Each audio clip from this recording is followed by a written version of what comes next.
₹1 के इस शेयर ने अपने निवेशकों को करोड़पति बना दिया है। चलिए बताते हैं आपको स्टॉक की पूरी डिटेल। एफएमसीजी सेक्टर में देश के जाने माने ब्रांड्स की मालकिन कंपनी हिंदुस्तान फूड्स के शेयर इस महीने यानी कि 3 कारोबारी दिनों में करीब 11% ऊपर चढ़े हैं। वहीं लॉन्ग टर्म में तो इसने 56,000% से ज्यादा का शानदार रिटर्न दिया है। इस स्मॉल कैप स्टॉक ने 11 साल में महज ₹18,000 के निवेश पर ही अपने निवेशकों को करोड़पति बना दिया है। हालांकि इस साल ये 9% कमजोर हुआ है। फिलहाल हिंदुस्तान फूड्स के शेयर बीएसई पर ₹560 पर है। इसका फुल मार्केट कैप 6,373.91 करोड़ है। हिंदुस्तान फूड के शेयर 21 अगस्त 2012 को महज ₹1 में मिल रहे थे। फिलहाल ये 56,435% ऊपर ₹560 पर है, यानी कि महज ₹18,000 के निवेश पर निवेशकों की पूंजी फटाफट ₹1 करोड़ की पूंजी बन गई। ऐसा नहीं है कि हिंदुस्तान फूड्स के शेयरों ने लॉन्ग टर्म में ही शानदार रिटर्न दिया है, बल्कि कम टाइम फ्रेम में भी ये शानदार शेयर साबित हुआ है।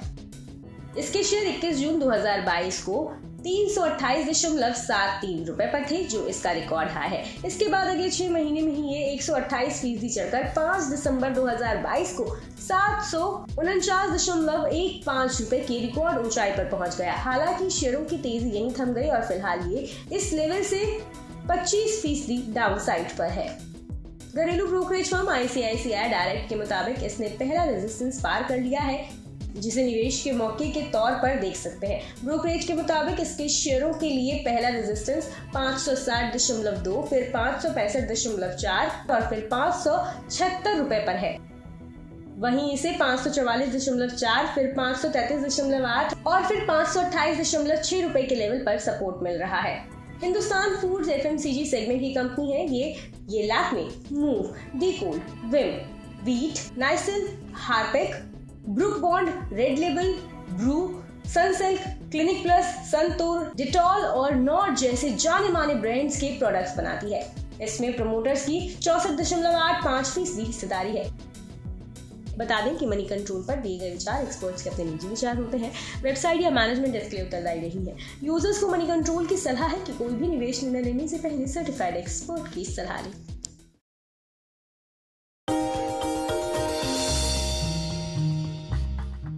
डू यू नो में आज हम बातचीत करने वाले हैं हर घर का चहेता ब्रिटानिया के बारे में। दरअसल ब्रिटानिया आपको आमतौर पे एक बिस्किट कंपनी लगती होगी, लेकिन ब्रिटानिया एक बिस्किट कंपनी ही नहीं है, बल्कि कन्फेक्शनरी कारोबार में एक काफ़ी बड़ी फूड जायंट के तौर पे आप इस कंपनी को देख सकते हैं। इस कंपनी की शुरुआत 130 साल पहले हुई थी और करीब करीब ₹295 में उस समय पर इस कंपनी की शुरुआत की गई थी। सेंट्रल कोलकाता के एक छोटे से घर में इसकी शुरुआत हुई थी और वहाँ से धीरे धीरे एक्सपैंड करते करते आज इतना बड़ा स्केल आप ब्रिटानिया का देख रहे हैं।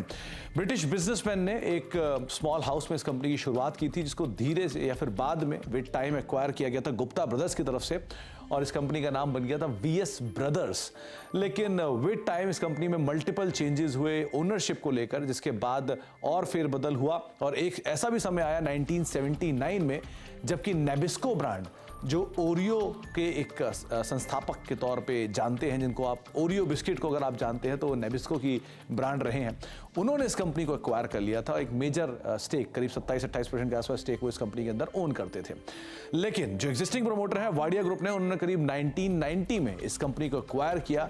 तो आप अंदाजा लगा लिए करीब 3 दशक से ज़्यादा का हिस्सा जो है वो एग्जिस्टिंग प्रमोटर्स के पास इस कंपनी का है।